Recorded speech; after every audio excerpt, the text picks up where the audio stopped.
अब एमपीपीएससी ने थोड़ा पैटर्न चेंज किया है। एमपीपीएससी ने पैटर्न क्या चेंज किया कि विगत वर्षों में, यानी कि अभी जो रिसेंट वर्ष है उसको छोड़ के उसके पहले वर्षों में क्या करते थे कि 5 से 6 पन्नों का डिटेल एप्लीकेशन फॉर्म आता था, जिसको डैफ बोलते हैं, हिंदी में बोलते हैं व्यक्तिगत विवरण पत्रक। यही अंतिम रूप से आपके लोक सेवा आयोग के जो 5 मेंबर बैठेंगे उनके हाथ में पहुंचेगा। पहले क्या होता था कि उसमें सरनेम भी लगा रहता था, उसमें उम्र भी दिखती थी, ठीक, कास्ट भी दिखती थी, कहां से आए हैं ये भी दिखता था, ठीक, कहां से आए तो अभी तो मेंशन है, बट उसमें कास्ट भी पहले तो कुछ लोगों ने रेज किया कि कभी कभी मार्किंग में कभी ऐसा हो सकता है। माननीय मुख्यमंत्री जी के सामने उन्होंने जो इशू रेज किया कि देखिए कास्ट बेस पे भी नंबर डिफरेंशिएट हो रहे हैं, ऊपर नीचे हो रहे हैं, तो मुख्यमंत्री जी ने बोला एक काम करिए, बिहार में, उत्तर प्रदेश में जो बड़ी बड़ी जो सर्विस कमीशन स्टेट्स हैं उन्होंने क्या किया, सरनेम हटा दिया। सही बात है, एग्जाम को तो एग्जाम जैसे ही रखें, और स्टूडेंट तो सभी स्टूडेंट बराबर हैं, कोई ऊपर नहीं कोई नीचे नहीं, सबको बराबर में लाने के लिए माननीय मुख्यमंत्री जी ने क्या किया कि उन्होंने बोला कि मैं एक नया डिसीजन लेता हूं कि सरनेम हट जाएगा, उम्र हट जाएगी, ठीक, जिसमें उसका वो बैकग्राउंड नहीं दिखे, जिसमें आदमी अनबायस तरीके से, पहले क्या होता था अनरिजर्व,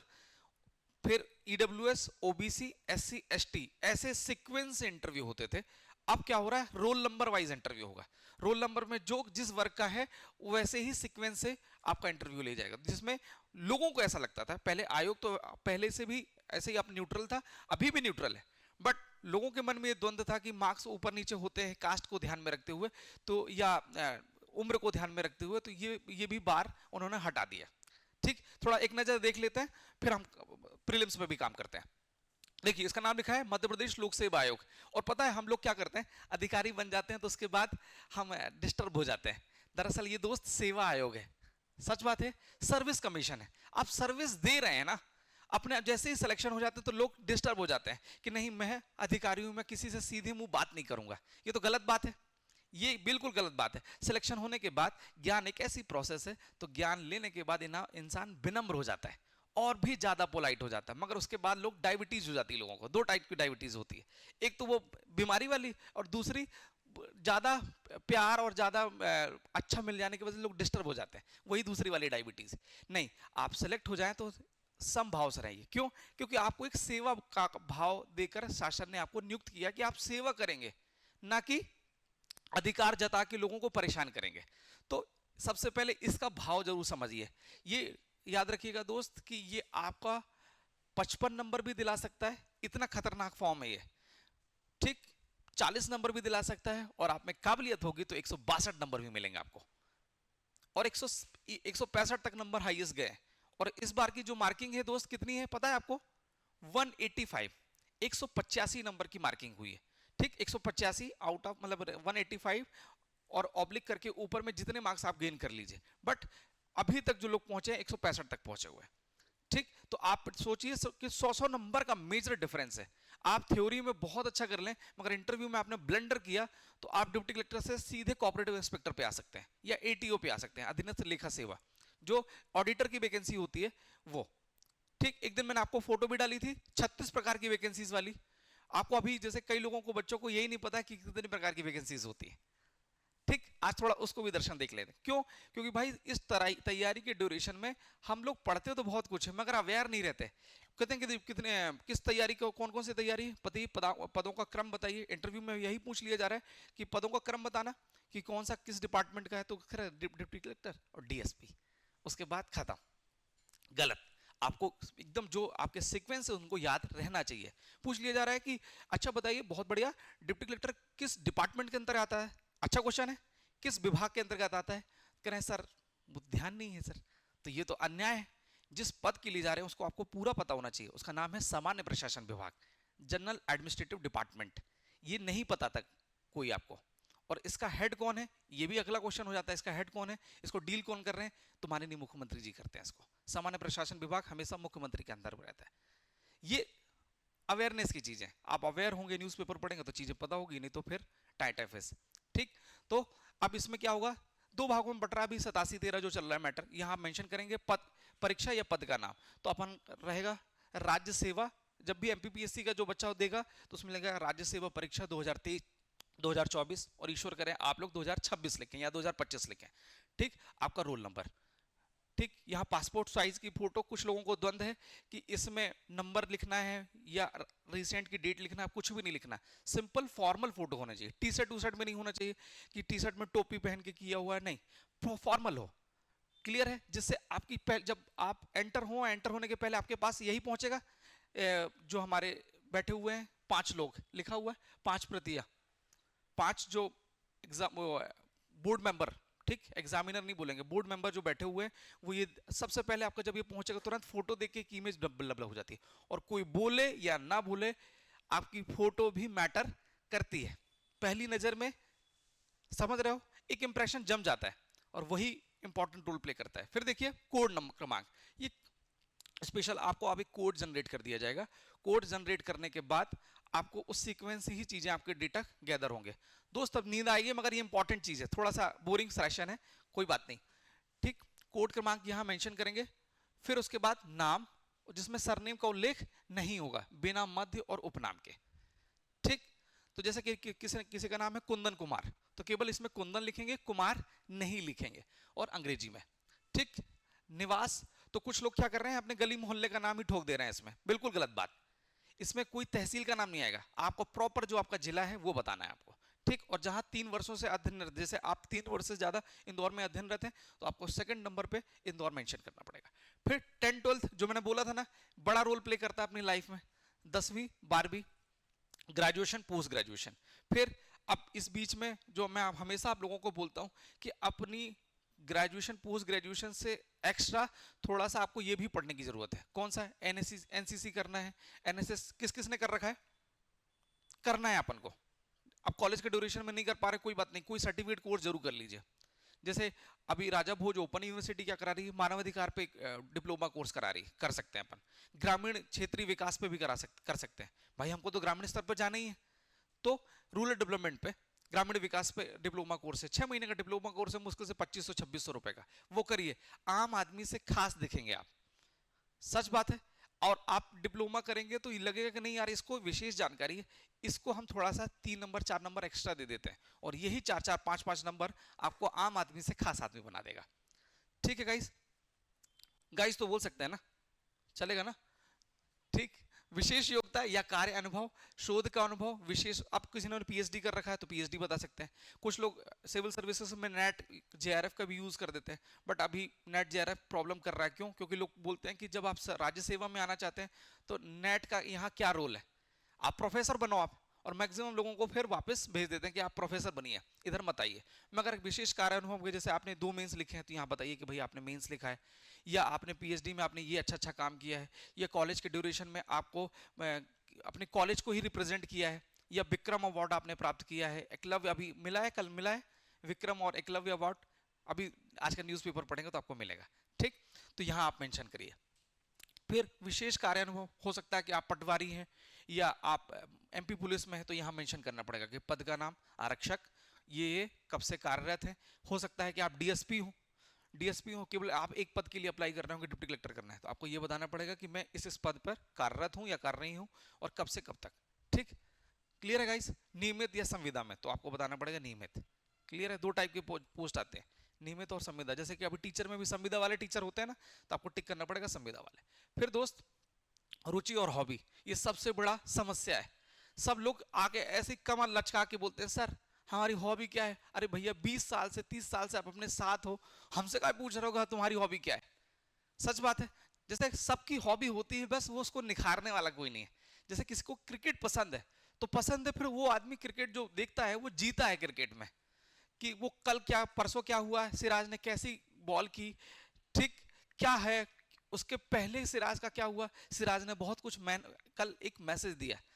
कि वक्त का पहिया गोल गोल घूमता है। अभी कल को जो बच्चे क्रिकेट नहीं देखते, मैं थोड़ा सा बताता हूँ कि लाइफ में क्रिकेट को अपने जीवन में भी कैसे उतारे, कैसे सीखे उससे। तो सिराज ने क्या सिखाया कि वक्त का पहिया घूमता है, कि इसके जस्ट एक पहला जो मैच क्रिकेट वो टेस्ट क्रिकेट हुआ तो सिराज की वजह से भारत हार गई। ठीक, वैसे ओवरऑल पूरा टीम का ही कंट्रीब्यूशन होता है हारने में, मगर सिराज की एक गलती की वजह से ये मैच हाथ से क्रिकेट मैच निकल गया, मगर सिराज की वजह से कल वाला जो टेस्ट हम जीते वो सिराज की वजह से जीते। समय का पहिया घूमता है, शांत रहना चाहिए। कभी कभी दिन आपके खराब हो सकते हैं, मगर वो घूम के, पृथ्वी पता है क्यों गोल गोल गोल गोल है? कि आप अच्छाई करेंगे तो अच्छाई प्राप्त होगी, बुराई करेंगे तो बुराई प्राप्त होगी, और चुपचाप काम करेंगे आपको रिजल्ट आपको मिलेगा। हॉबी बता सकते हैं कि भैया आपको किसी, कुछ बच्चों को मेहंदी लगाना, हाँ हॉबी है, कुछ लोगों को है। फिर कुछ लोग बोल रहे हैं कि मुझे खाना पकाना बहुत अच्छा लगता है, कुछ लोग बोलते हैं कि क्रिकेट मुझे खेलना है, बागवानी करना बहुत अच्छा पसंद है, कहते हैं कि गोंडवाना जो चित्रकला है, ठीक, फिर मधुबनी पेंटिंग्स है। कुछ आप लोगों की क्या क्या हॉबी है, कुछ सोचो। क्रिकेट है आप लोगों की, सोच, अभी सोचना, फिर अभी मैं इस चीज को इंटरेक्ट कराऊंगा। देखो क्या रहता है कि आज का सेशन इसलिए भी इंपॉर्टेंट है, जैसे सर नहीं आए तो दो चीज होते हैं, हम आपकी छुट्टी कर दें, और या तो आपका टाइम का बेटर यूटिलाइजेशन। क्यों? ये अंत में आपको इसी से इंटरेक्ट होना है, इस पढ़ने से, तो हम अभी से ही प्रैक्टिस क्यों ना चालू कर दें, ठीक। इसलिए हमने आपको ये वाला सेशन आज 1 घंटे का सेशन रखा है। फिर रुचि में आप इसको आप जरूर मेंशन करिए, और उसके साथ फिर न्याय करिए। जैसे किसी ने बोला बैडमिंटन खेलना, तो बैडमिंटन खेलने में केवल खेलना नहीं होता दोस्त, कोर्ट की लंबाई कितनी है, जो नेट है वो नेट किससे बनी होती है, कि उसकी लंबाई कितनी होती है, ऊंचाई कितनी होती है। अच्छा, मध्य प्रदेश के 5 खिलाड़ियों के नाम बता दीजिए। फिर बैडमिंटन होता है तो बैडमिंटन में जो स्पोक्स लगे होते हैं वो कैसे होते हैं, नायलॉन की रस्सी का होता है या नॉर्मल प्लास्टिक की रस्सी का होता है, क्या साइज होता है। फेमस इंटरनेशनल खिलाड़ियों के नाम बता दी, बताइए। हाँ, बिल्कुल नहीं, देखिए, इसका मतलब ये है कि आप जिस चीज से जुड़ते हैं उसके बारे में कितना ज्ञान रखते हैं, विशेषज्ञता नहीं है, ज्ञान रखते हैं। आप बोल रहे हो कि आप, इससे समझ में आता है कि आप अपने लिए कितने सीरियस हो। ये है इसका पीछे रीजन। जैसे ही वो लिखा है कि इसी जानकारी से ही हम आपसे कुछ पूछेंगे, मतलब आपने होशो हवास में ये जानकारी लिखी है कि सर मैं, क्रिकेट है तो क्रिकेट के बारे में हो सकता है कुछ चीजें आपसे बने और कुछ चीजें नहीं भी बने, कभी कभी ना बोलना भी एक आंसर होता है दोस्त। मगर ये उम्मीद करते हैं कि 10 क्वेश्चन आपसे इस हॉबी में पूछा गया तो आप 5 क्वेश्चन तो एटलीस्ट बता सकते हैं। समझ रहे हैं बात को? अब जैसे बोलेंगे कि इन स्विंग क्या है, आउट स्विंग क्या है, अगर आप ये नहीं बता रहे, इसका मतलब ये है कि केवल आपने इंप्रेस करने के लिए बता दिया क्रिकेट।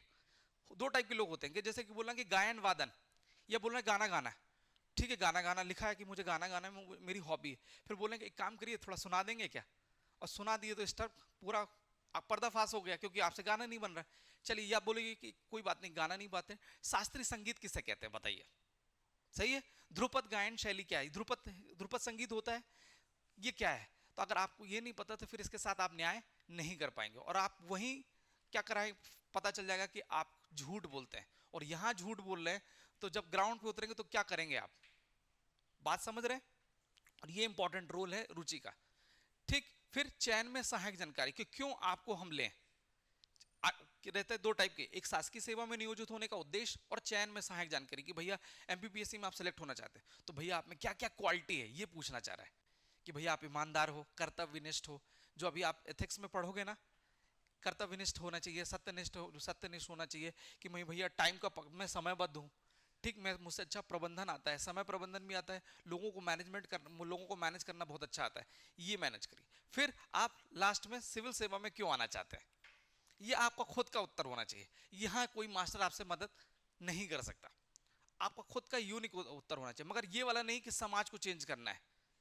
कुछ नहीं, ये बिल्कुल नहीं, ऑर्गेनिक आंसर जो आपका खुद का आंसर है। सही बात है। और याद रखिएगा कि ये राज्य सेवा परीक्षा है, इंडियन एडमिनिस्ट्रेटिव सर्विस नहीं है। इंडियन एडमिनिस्ट्रेटिव और एसएएस, स्टेट एडमिनिस्ट्रेटिव सर्विस में पता क्या डिफरेंस है, वो पॉलिसी बनाते हैं और हम पॉलिसी को एग्जीक्यूट करते हैं। अगर फिर से अगेन मैं बता रहा हूं, वो पॉलिसी बनाने का काम करते हैं, हमको वो बोल देते हैं कि भाई ये पॉलिसी है, तुमको ये चुपचाप धरातल पे उतरवाना है, इतना अंतर है। तो हमारा सिलेबस भी उसी हिसाब से, अच्छा, कुछ कुछ दिन पहले भी मैंने बच्चों से यही डिस्कस किया था कि हमारा सिलेबस का भी जो